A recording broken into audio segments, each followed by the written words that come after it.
Welcome back to the Nero Show, your home of unfiltered cycling chat. Hopefully the chat you guys are having in your bunches. In today's episode, we're going to ask the question, are local distributors screwing us? Are Jayco-Alula the most boring team to watch? Tom Boonen is having a go at Colnago. And how do we make people lifelong cyclists? All right, guys, let's get into it. Righto, so we almost had a week off any gear chat, Jesse. I think we need to fix that this week. What have you noticed in the world of equipment?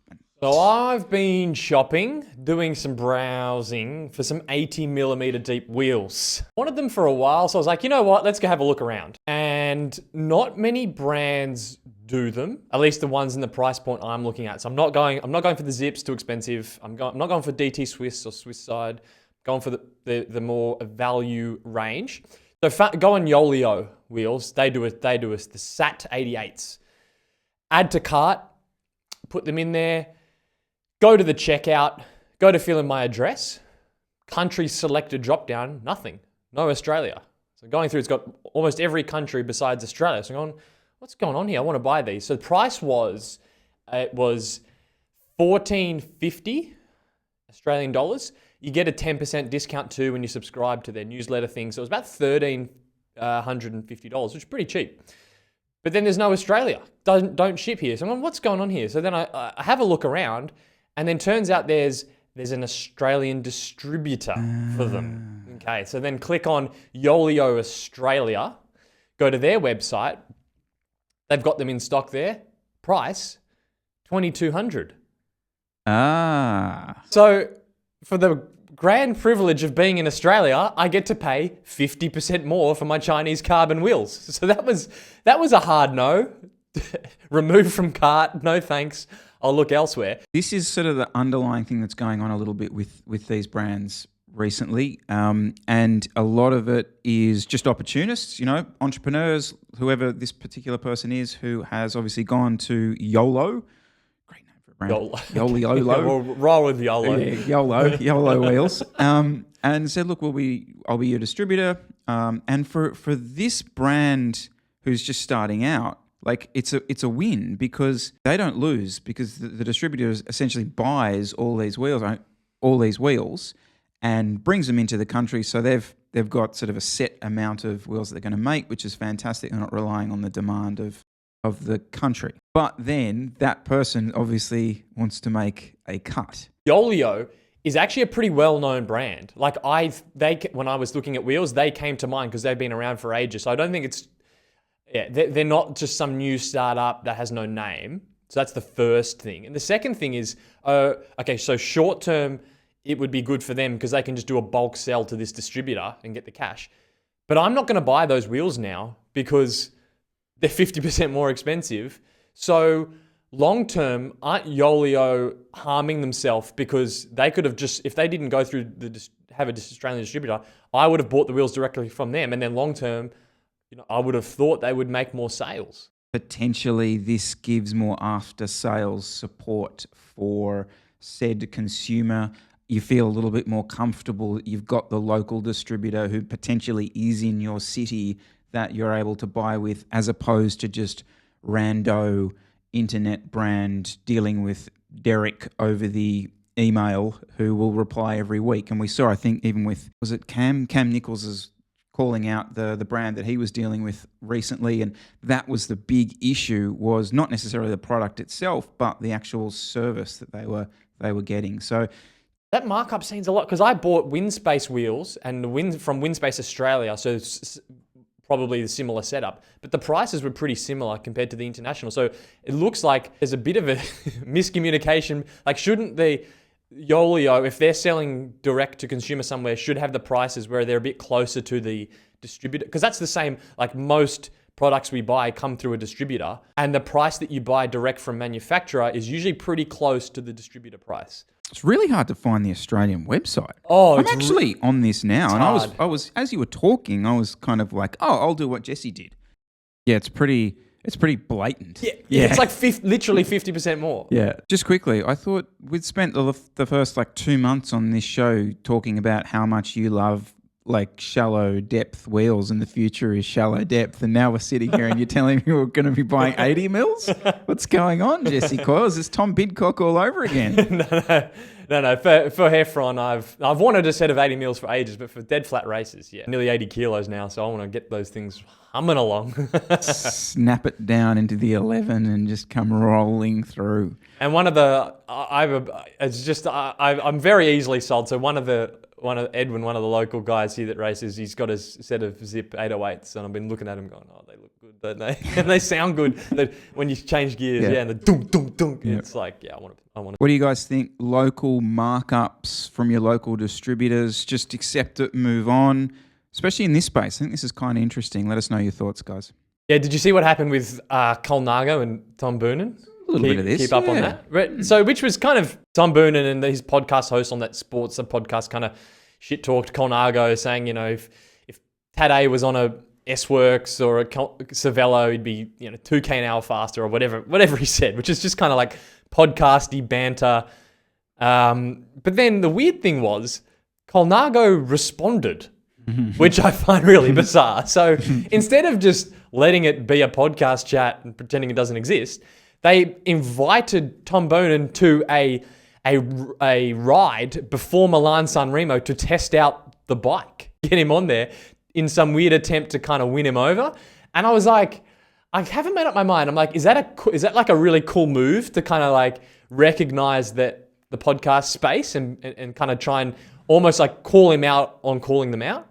Or should they just totally ignore it? And I think you are underestimating the clout Tom Boonen has in Europe. He would be a top 5 European cycling celebrity who is not only like has obviously the reputation, but he's also stayed very current and very relevant in the space. So I think this is one of those ones where not all podcasts are created equal. I don't think we can just throw shade at every bike brand and suddenly they'll be giving us rides in Girona. But if Tom Boonen has an opinion, I think you do need to answer because he's a big deal. He's a big wig. So yeah, is someone that's buying a Colnago gonna care what Tom Boonen said? I guess the problem was it did make news because Cycling News did an article on it, and then the headline is like Tom Boonen trashes Colnago on Sportsa podcast. And you're like, oh, here we go, news story about it. If only we had really good journalists that wouldn't. I'm just kidding. Former pros just dishing it out. I love it. You see it heaps in other sports. I want to. Do you agree? Yes, Colnago, it is. I'm available from. So, no, I don't think so. Huh? No. See, neither did I. But the way he, from what I read, the way he said it wasn't like calling out like a tube shape or a specific thing that was slow. He was just like Colnago about 5-10 years behind. Which is it was just a funny thing. It's kind of a real kind of like bubble chat, kind of like, yeah, they're not up with, they're behind. But you're actually not calling anything out. You're just kind of like, yeah, they're not as good. Look, the frame that Tadej Pogacar's on is not slowing him down. I mean, we had a good sniff over Jay's bike when we saw it. It's a top end. Like bunch rides, Jesse. Do you call last wheel? Yes. This is a pace line. We're in a pace line. Yep. This isn't just a coffee shop ride. Do you call last wheel when you're coming back in? Every time. Absolutely never do it. What? Staunch, no last wheel person. Why don't you like it? So I hate it because I don't want the responsibility of making that mistake. Because I've seen it happen. I've been the person. I called last wheel, and you know what? I wasn't last wheel. And there was someone coming through, person swung out, there was an incident. So for me, I don't want the responsibility. It's a bit like on single lane cars when we're driving. I don't do the wave past for vehicles. I just don't want the responsibility. It's up to them. I think we're getting confused. I thought maybe you were saying if you're the gatekeeper and you're sitting there and you're calling, yep, last wheel, yep, and you're kind of like shepherding the sheep. I've never been a gatekeeper, mate. Wouldn't know what you're talking about. You were there for about 50 minutes last night. I'm too busy chopping off. I don't have time for any of that rubbish. So that person has a very important job to keep calling the people through. And I do think as well, Even if you are the guy rolling through, calling last wheel, just check under the shoulder. Okay, the gatekeeper's staying back, then call the person through. So I do agree there's a safety aspect. You got to be confident that it truly is last wheel. So, but you have to be pretty experienced to be like coming through and checking under your shoulder and then making the call. But I'm a fan of the call, because if you don't call, then you move forward. That person hasn't realized, suddenly then the line's gone. You've broken the chain. Now, in the pace line, are you an elbow flicker? Yes. Flick the elbow. Never, Come through for your turn. You roll left or right, and you let the person know. I'm a double. I'm elbow flick and then a yep. Because the reason why I do it is I hate the guy that, usually the inexperienced guy that comes across and they're past you and they keep going. And you're going, fucking come over. I need some draft. So that's what I do. Usually if someone experienced, I'll flick the elbow and I'll go, once they're sort of almost in front of me, I'll go, yep, to be like, fucking ease up and move over so you can keep the chain rolling, because I hate the guy that goes like 3 meters in front. Not an elbow flicker. Don't like an elbow flick. What don't you like about the elbow flick? It's interesting because I'm coming at it from a different angle, right? So what I don't like is when the person in front of me is coming through and they do their turn and they're flicking their friggin' elbow before they've even come over the person in front of them to be sort of like, you know, okay, I've done my bit. I've done my bit. I'm out. I don't want to hear it. I just want to see you come through, do your turn. I will come through and do my turn. I don't need to be told. I don't need someone else in my space telling me when I should be coming. But sometimes you don't know, especially if it's an uphill turn. Sometimes you come across and you're kind of like, wait, especially if it's a smaller group rolling, are you going to come, because sometimes people go through and pull a turn, especially if it's uphill. It can not be as, like when you're on a flat road, you pull your turn, you really back off the power, and you can, it's really obvious when your turn is. If it's uphill, it can be hard to know if that person's done with their turn. Nothing wrong with a flick. Don't take offense. People get don't flick your fucking elbow at me. It's just, it's a courtesy flick. It's not like a, come on. It's just a, yep. Don't flick. Next one. Do you double elbow for out of the saddle? No. Always. You must double elbow. No. You must double elbow. To me, that is, no. If you want to get out of the saddle. We should never write. No, I know, right? What is the double elbow for? Because all you should do is have proper bike control so that when you stand up, your bike doesn't flick back. Just put a bit more pressure down. You don't need, if you ride your bike properly, you don't need to warn the person behind you you're standing up. I agree. I completely agree. But I would say that 90% of people don't do that. Potentially show some footage from last night of a particular individual who thrusts their bike back when getting out uncontrollably, and there was no these ones, and I was very, very aware of it. I personally do it. It just gives the person behind me a little bit of a warning about what's going to happen, because you're in the flow, you're in the zone, and then all of a sudden someone's getting out of the saddle. I would probably argue that I get out of the saddle more than you, so maybe it's, especially on those the flat sort of stuff that we do, so maybe it's something more relevant to me there. But yeah, no, you must double elbow. You must double elbow. Do you know why I don't like it? Is because sometimes people will double elbow like a speed bump or a hazard. So for me, like the double elbow, I'm kind of like, ooh, what's going on? And I don't need that if someone's just getting out of the saddle. It was a great moment, and obviously the last one I want to just is things on the ground. I want to show a little bit of footage of you and Miles last night just pointing at something that was on the ground, done as I would say perfectly.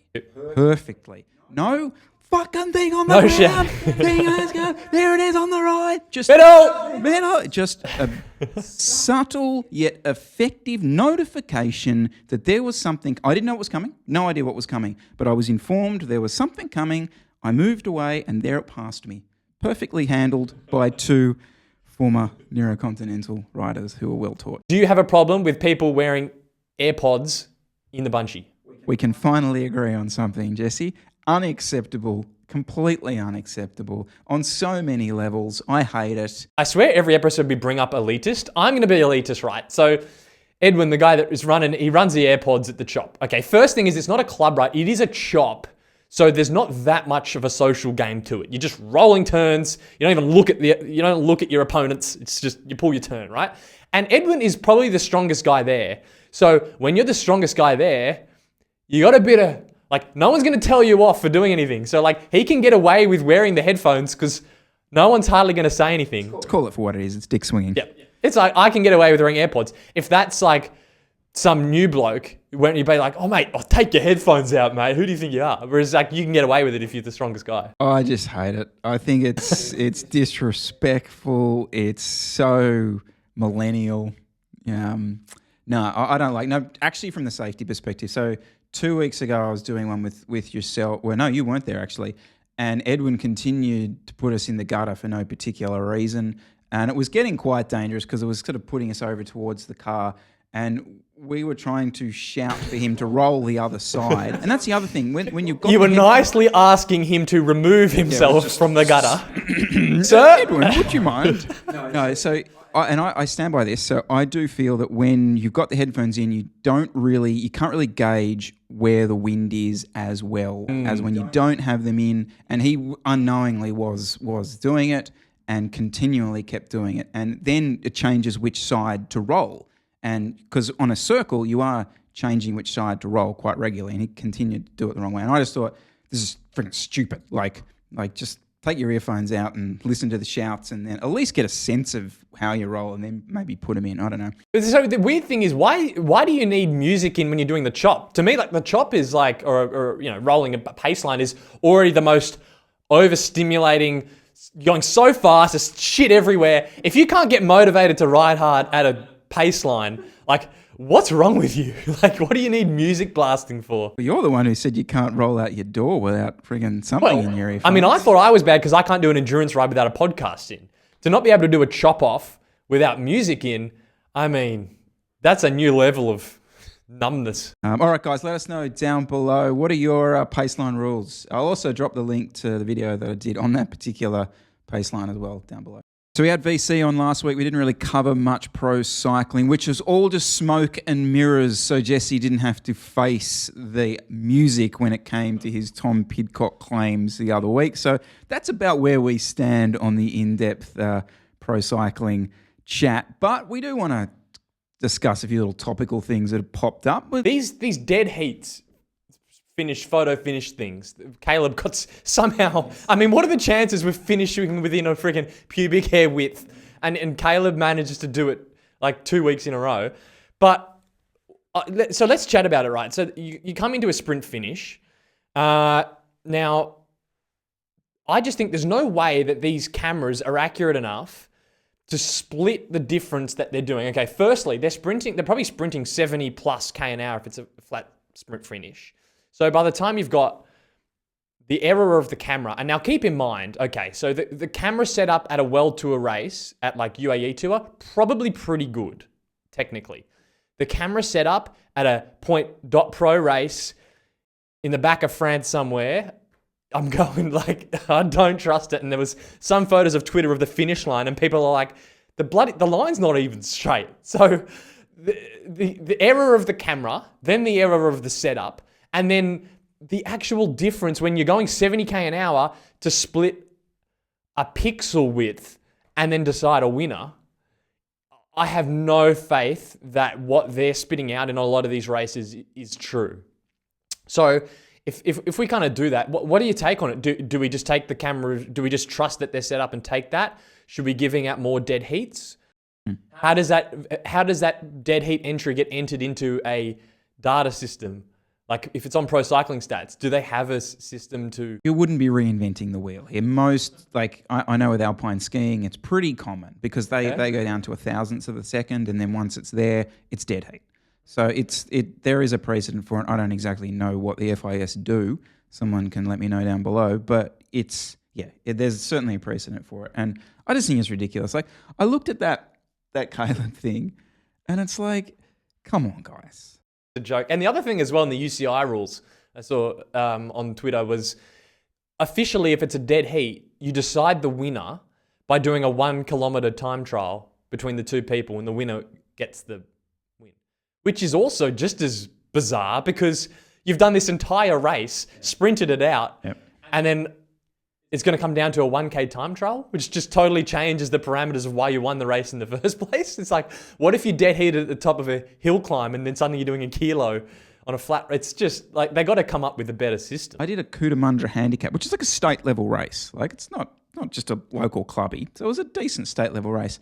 And the first and second was super close. And they're like, oh, you got to wait for the photo finish, etc. And I went into the commissaire's room to see them doing it, right? And I kid you not, this is only 2017, this is 2018. So we're not talking like, that long ago, 2018. I saw them taking the tape out of the VCR and putting it into their VCR player to determine the winner. And they're there with you remember the old frame rate? It's literally like the riders are there and then the riders are like there.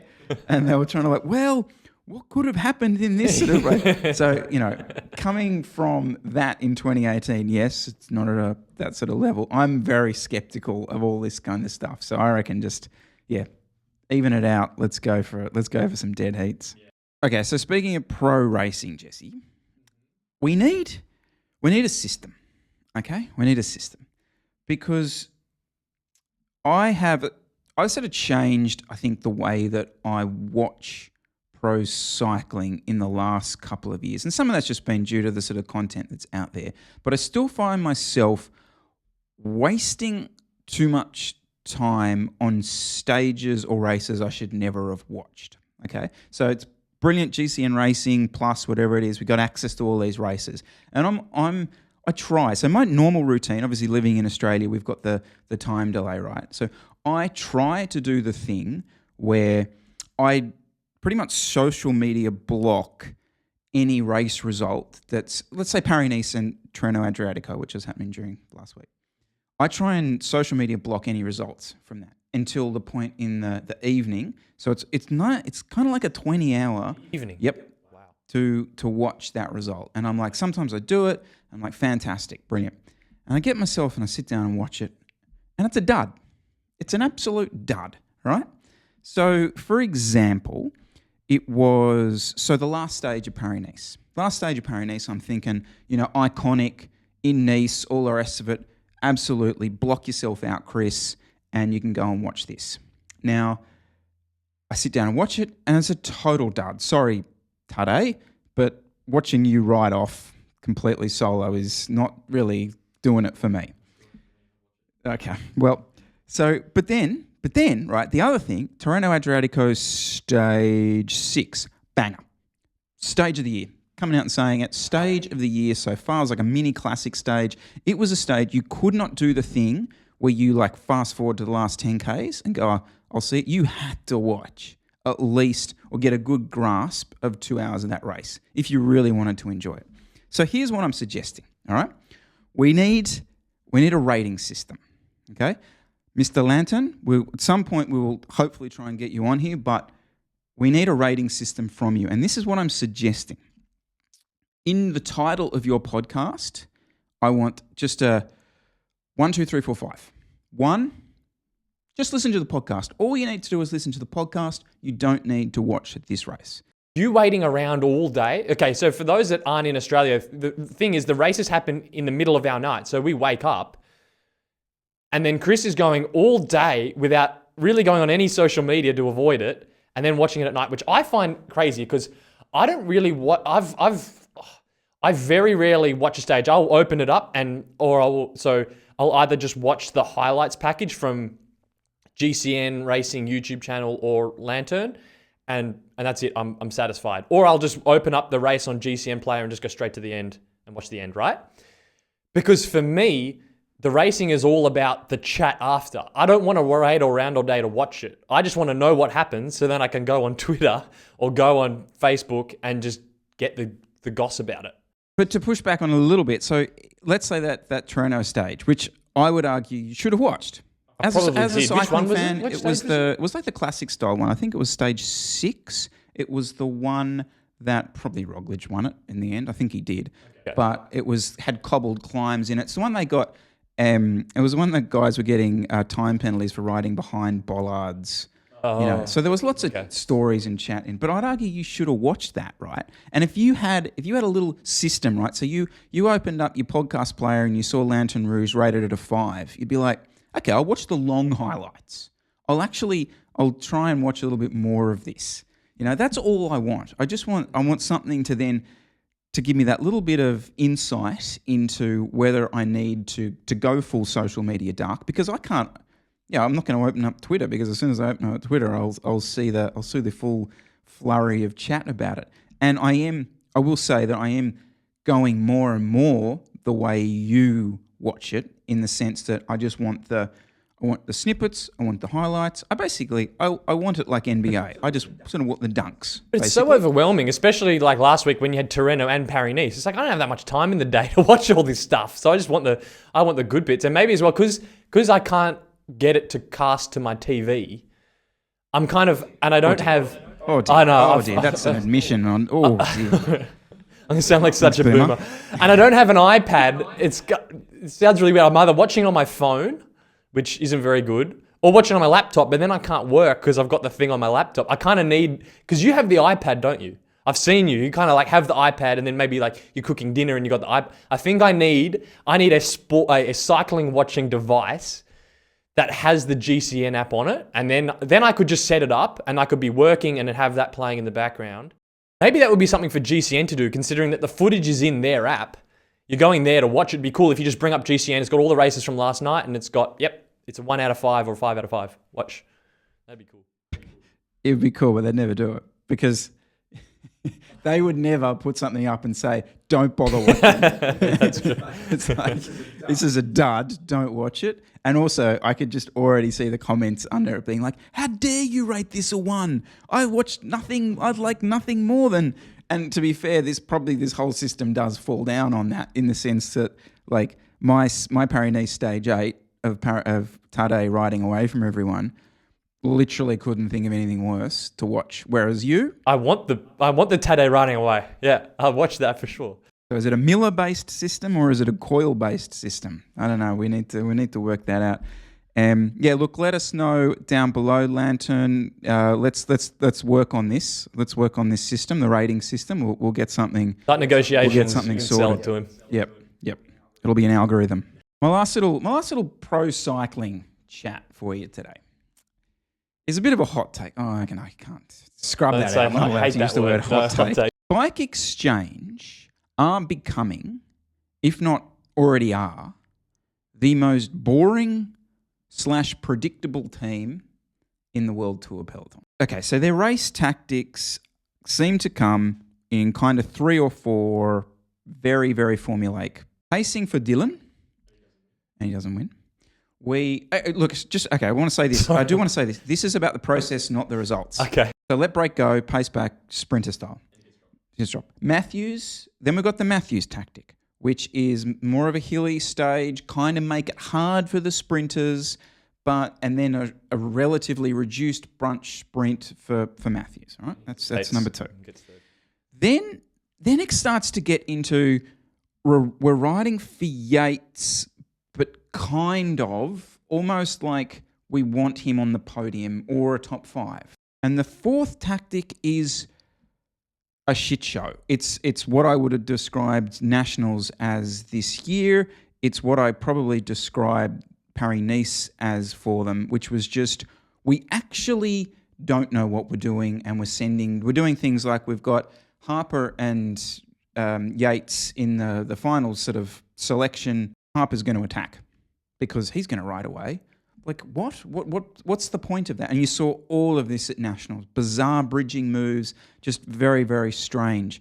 So, I don't know. And this is probably biased because I do want to see them do well because they are the Australian World Tour team, but they're becoming really, really difficult to follow, to the point that I much prefer the way EF ride. I much prefer that style of tactic, and I would argue they potentially have a very similar team. Okay, they don't have the Groenewegen, but they have a similar-ish roster beyond that, and probably have less of a budget than Bike Exchange. I'd also argue. So, what do you think? I think they probably don't get enough credit for how good they are in the team time trials. Unfortunately, there's not that many of them, but they've kind of been like the leaders in that. Their classics campaigns as well, was if you kind of look at their team, especially some of the new guys they've got coming through, it does appear like they could have a really good classics team. So maybe they've got it building in the background and we'll see it come forward. Geez, I'm being way too nice now because I've did shit take last 2 weeks ago. Okay, because in other sports, the tactics and that kind of stuff, you would the managers, the staff, the coach would be the person sort of in the firing line for that. And the reason I wanted to bring this up and talk about it a little bit is I sort of feel like a lot of the time in pro cycling, they get the free pass, and it's the riders who seem to bear the brunt of any criticism when it comes down to tactics. Or is it the selection of the team? Well, on the DS thing, I actually think I haven't been a DS or raced at World Tour level, so I don't 100% know, but I actually think the opposite. I think the DSs get too much credit for the calls they make. And really, in the thick of it on the road, what they say is kind of doesn't really change much. Of course, if they say, okay, I want you to ride now, and the team goes up the front, that's a call. Or, if it's a real black and white call coming from the car, that's a decision. But most of the things that influence the results in a bike race are rider-led. How are they riding in the peloton? Are they wasting energy in the air? Are they drafting well? Are they well positioned? None of that has anything to do with the DS. All the DS can say is, fucking move up, get in position. Totally disagree. No, I definitely think at that level, they are being completely dictated to. There is no way in hell, Jesse, that the pre-race chat in the bus, which is pace for Dylan, or pace for Matthews, he chokes in the sprint and gets third because he hesitates. That's Matthews' fault. It's not the DS's fault. I'd argue most of the time I see them not winning. The tactics are okay. It's just they just seem not to be able to execute on them. When I say they're boring, it's because it's so predictable what they're always going to do. If there's Matthews in there in the race, we know what they're there to do. Like, I just feel like they're not. Then okay, if UAE are there, we know they're there for Tadej. That's fine. Tadej's in the race.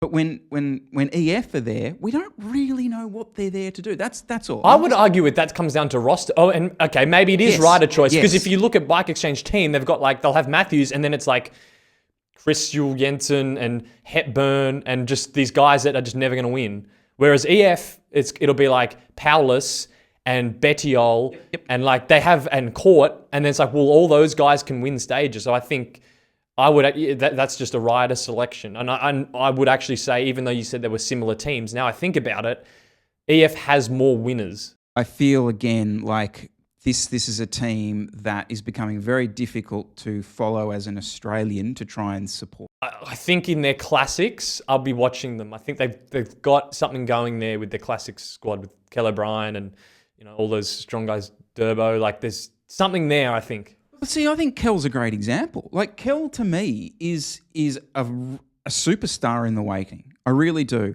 And this is kind of what happens a lot with these guys. They seem to just get shoved into this system, and we're boring lead-out men, or we're kind of donkeys to get Matthews to the end. Like, do you know what I mean? I just think there's some super talent. I know there's some super talented guys in there, and they just seem to, I don't know, like suck the personality of them. Jeez, I'm getting harsh now, aren't I? You were coming into this going, I'm just going to keep this very, very I've moderate. managed to not mention Matt White's name once, but now I've mentioned Matt White's name. No, I think there's some massively talented riders on there. Side to everything, this probably won't make it in, but like the Australian rugby union team, the Wallabies, cop a lot of shit because when they don't play an expansive, like Aussie style of rugby, right, which is more expansive, more sort of attacking, right? That's our style. I look at Bike Exchange and I'm like, what's your style? It's not like I would have said an Australian style of racing is that. It's like, hard, aggressive, bar to bar, all the rest of it. I think we need to show that on I the love world how you're stage. going up them now for not just not getting results, but also not doing it in a stylish enough way. I'm a process man. I don't need results. I just want to see them. I just want to see them doing interesting things. All right, so that was our pro cycling wrap up. Sorry, it went a little bit longer than I first thought. I got a bit heated there, didn't I? So let us know, who is the most boring team in the pro peloton? Let us know down below. Can we have a little chat about? So I'm glad you sort of brought this stuff up. I want to mention a guy here on YouTube who comments a lot on our videos, GC Performance. Yep. Okay. Now, I'll be honest. I actually hadn't discovered his channel until he started commenting on our videos, and you were like, "Oh, GC Performance is commenting." That's so. I'm like, who? That has changed. Big subscriber, big fan, and so I want to kind of shout him out, but also just quickly talk about the style of stuff that he does, because I massively rate it. And that's coming from someone who doesn't particularly, like, I don't go onto YouTube really in the cycling stuff to look at reviews and that kind of thing. I'm more into the kind of story, racy vlog stuff, whatever. But I love so he does two styles of things, which the first is just a very kind of bike shop assessment of a bike that comes in. So great example is he's did a recent one on the Scott RC 10. I think it's the Addict, and it's like he's not reinventing the wheel when it comes to the production value. He's literally just standing in a car park with, I reckon, must be a phone, and he's just talking through the bike. But the talk is exactly what we want to hear. It gives us the specs, it gives us the price, it gives us the weight, and he knows his customers. And this is what I really, really like, because he's a salesman. Like, he's a shop owner, he's a salesman, he knows his customers and he knows what they need. And he seems to be able to have this ability where he cuts through the bullshit of the marketing jargon. I think that the Scott one was really good because this was like the third tier, I think, in the Addict line. And he was like, this bike is really the bike you want if, this is the angle you want to go. You don't need the bike, which is twice as expensive. That's the top end sort of stuff. So there's that style of stuff that he does. And the other stuff is his industry chat. And this is kind of the thing that I'm a bit more interested in, where he's like sitting in his, mate, clean up behind you. Can you seriously just clean your background up? I mean, we're not doing anything special here, but just tidy that up a bit. But again, he's one of these guys who, again, knows his customers, but also and he sees people come, what people are wanting, what people are buying, but he also has the input from the industry's perspective, because he can see the inventory things coming in, the demand from that end, and this is what I love, and what the brands are pushing on him. So he gets an idea of what direction the industry is taking him. And from what I understand, the guy is just I think you're in Florida. Correct me if I'm below. Correct me down below, sorry. I think he's just a bike shop owner in Florida who's got a YouTube channel. Massive shout to you. I think more bike shops should be doing this. And I know we see this stuff on our comments and stuff when we talk a little bit about reviews, about being authentic and all this sort of stuff. I think this is how it's done. I honestly do. I rate it. It's a perfect middle ground, isn't it? Because you've got the stuff from the brands on the website, so you've got the marketing material. Then you've got your mate that buys the bike and you know what his chat's going to be like. And so you're missing that middle ground. And now I personally hate going into bike shops, so I'm hardly going to go in and just sort of browse around and kick the tires. So having someone in there that just explains it like that and kind of gives you the bike shop sales pitch of it, I think I agree. Totally perfect. That gets right that spot, which you and I probably don't. I mean, you go into a bike shops, but it's that sort of chat you don't get. And the other thing he does is he weighs the bikes too. That's the other thing. It's like, well, what does this bike weigh? I don't know. You go on the website, the frame, it's like unpainted with half a pedal in. He just weighs the bike as it comes into the shop, and you know what the things actually weigh, which is like, sounds super simple, but really hard information to find. Yeah. And he, like the stuff, I think he did one on zip wheels about, well, not particularly zip, but the hookless system. Oh, yeah. And he was like, why hookless wheels are just silly, that kind of thing. Because he sees it. He's in a bike shop. He's seeing these people come in. The mammal who's, friggin' tires ripped off. And he's like, what the hell's this? I mean, he sees that stuff at that end, and I kind of rate that. So, yeah, big shout to you. Obviously, let us know down below, guys, if you're seeing any other channels like this, because you can kind of see where I'm going with this. Like, this is the sort of stuff that gets me going. I'm a big fan of this. If you were to rate cycling in terms of retention of riders compared to other sports, so for example, you got guys that comes in. Okay, let's leave out the younger guys. If you're under 25 and you kind of get into cycling and then life just takes you a complete other direction and you do something else, that's fine. But let's say from ages 25 to 50, because I was actually thinking about this, because the reason I brought this up was I was thinking about, well, why do people leave? But then I was like, well, does cycling have a retention problem? And I think cycling actually does pretty well. I think like if we're looking at golf for even like CrossFit or running, like I think we do pretty well. Like we do see if someone gets into cycling and they're doing it in their 30s, the chances that they still get on their bike once a fortnight in their 40s is probably pretty high. So I don't think it's a big problem, but I think it's interesting because we've seen people in the last 6-7 years since we've been riding, they come and then we'll go out front and be like, oh, whatever happened to old mate? He disappeared, never to be seen on the bike again. And I thought it'd be interesting to discuss why that happens because, to be honest, like it could happen to me. If you get into the sport in your late 20s or early 30s or something like that, you're probably still athletically pretty top shelf, right? You're probably going to get pretty fit. If you get into it, you could get pretty good at the sport. You could have a good FTP, very, very competitive. If you stay in the sport long enough, you will see that drop.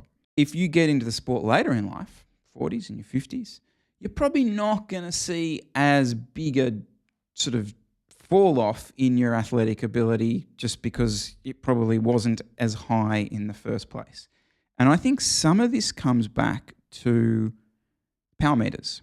Like I think about myself, right? So yeah, 10 years ago, I think I've been probably riding for about 12 years.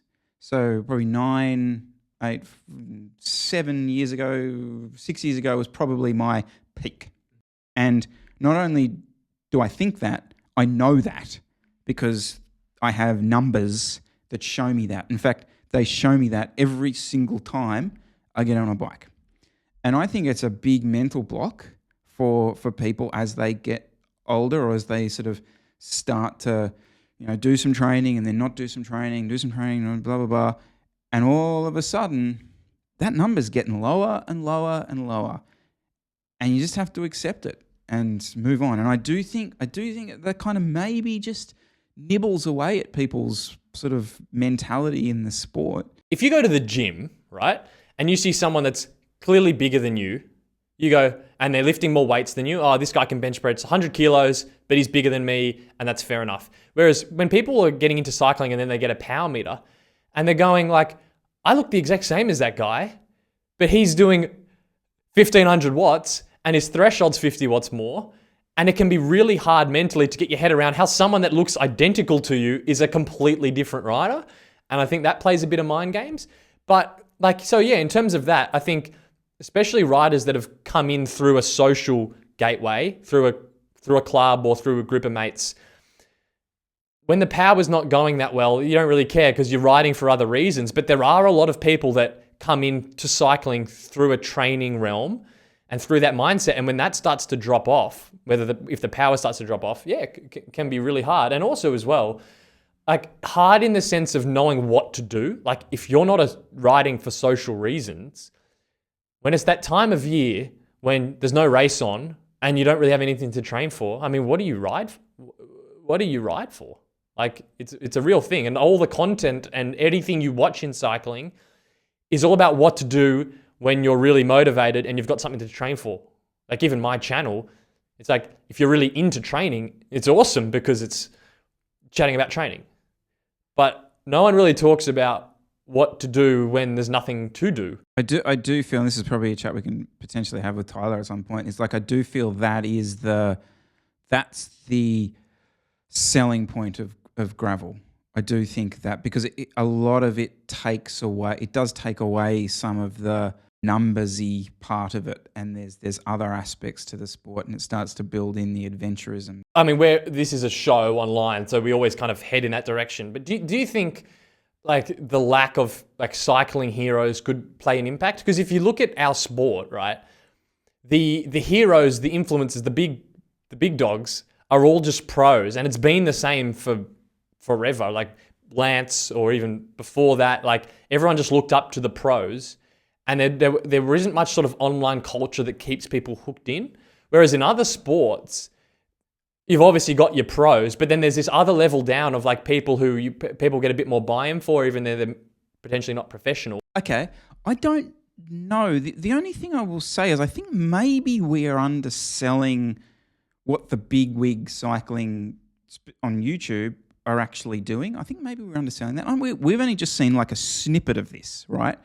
When we had Tyler on, and some of the guys have been commenting. So we had Cam commenting, I think Francis has commented and stuff like that. And it's been really interesting. Have you seen some of the comments under when they comment? No. It's real, like, we love you, real engagement, absolute fanboy girlness. And so clearly there is that to those big guys. It's not just, they make a good video, that's nice. There's clearly something else going there. Like the comments under Cam's comment was fantastic. They were all like, "Oh, Cam, wow, we love you so much." There's clearly a real sort of assessment there. Again, maybe this is a chat we can have with those guys at some point. Yeah, I don't know. Maybe is that not like, does that move the needle in terms of keeping people in? Having those literally online communities again, because again, I kind of bring things back to the fitness industry all the time, but it's because it is a massive freaking industry, and one of the reasons there is that is they're the guys that aren't even they're pros, like not who's the Mr. Olympia? He's not even anywhere near the biggest name in that fitness industry space. It's all the other guys that are creating these like little micro communities. So yeah, you usually ask for comments. I'm going to ask for comments this time, please. I'd be very curious to know especially if you're someone on the periphery who is just kind of hanging in the road cycling space. Let us know what's keeping you in. Yeah, what are your thoughts on that one? I'd really be keen to hear different people's opinions on what keeps them in cycling. If you could live somewhere, anywhere in the world, purely for cycling, all other life stuff aside, to get access to different types of terrain or different types of rides, what's your dream cycling scenario, place to live? I railed against this place for like 10 years because I never wanted to go because I thought it was a waste of time because it was too much like where I lived myself. But I got to say California, mate. I got to say California. It's got the weather. It's got the mountains. It's got a good cycling culture. Yeah, for me, I could definitely get around it. I will check my privilege, right? I think there will be people out there that say Sydney, because there are things here that are amazing. So we can race 2 or 3 times a week locally, crits. We've got the Chop in Centennial Park every Thursday and Tuesday nights, bunch ride for an hour, fantastic. Our club ride scene is crazy. I mean, you go out on a Saturday morning, you can't swing a dead cat without hitting a club ride. There are club rides all over the place. So we've got a lot of good things here in Sydney, so I will say that. But if I had to pick somewhere, I would say I really would love to live somewhere where I can just get on a mountain bike and just go ride a really nice cross-country trail. And the place that comes to mind is when I stayed in Park City, Utah. Obviously, I don't know what I would do in winter, as you said, but the place where we were staying outlooked this sort of rolling hills, and you could see trails all over the place. And I'm thinking, geez, it would be nice to just hop on the mountain bike, 1.5 to 2 hours, go and ride something like that in summer would just be amazing. And the grass is always greener, isn't it? It's just that thing that we don't have in Sydney of just no cars, off-road, not super technical. Can I just quickly say, like, again, pure life, I would 100% choose somewhere in the Rockies in Colorado. It might be Aspen, might be Snowmass, somewhere like that. Maybe even down the mountain a bit in Boulder. Again, great cycling community, and like that, I would just love. And they've got bunchies, like they've got proper like chop bunch rides, pace lines, because I need that. I do need that. I couldn't just go out and ride a 40 kilometer climb every day. I just couldn't do that. So they've got the bunchies, and yeah, just the access to the trails, access to mountains, access to adventure that we kind of don't have. See, the Alps don't really do it No. for me. I'm kind of like, I guess people might be expecting us to say like, live in the Pyrenees somewhere or in France, so you can go and ride long climbs. I'm like, not really. Doesn't really get me. Where is that? So where is somewhere where you can go and do an hour-long bunch ride at 45k an hour and then go on a mountain bike or from home? I think people in Adelaide would argue. Yeah. Adelaide would argue it. Oh, Adelaide. Yeah. Do they have good cross-country stuff I think on the parts mountain of LA bike? as well. Like there's the outskirts of LA. Don't they? Yeah, I've seen that. Safford does the gravel stuff. So that's where he is, isn't he? So he's... Any bucket list cycling destination you can think of on the top of your head? While you're thinking, I'll give you mine. Mine is Japan. I would like to go and do some riding in Japan. It was kind of one of my regrets, actually, from the team and COVID stuff all just shitting on us that we never got to get over there. But yeah, I would definitely love to go do some of the riding in that part of the world. And there's a cool sort of cycling culture there as well. So that's on my bucket list. And yeah, interesting. So I'll stick with Asia too, Thailand. I remember back in the day, all the vegans used to always go over and do their riding trips. And somewhere like Chiang Mai or wherever where you can go and ride, nice roads, good food as well, good weather. I would love to do something. Let us know, guys, where's your bucket list cycling place or best place in the world when the bike comes first. Just quickly, guys, we had a donation via the super thanks button here on YouTube, and we're hoping to put that to good use in the upcoming future. I'm hoping to get some equipment which is going to make some of that virtual stuff even better, and hopefully next week you'll see some improvements in that regard. Guys, thank you so much for watching. If you are listening to this on the podcast players, do make sure to leave us a rating. Jesse Cole, thank you so much. Thank you. We will see you super soon. See you next time.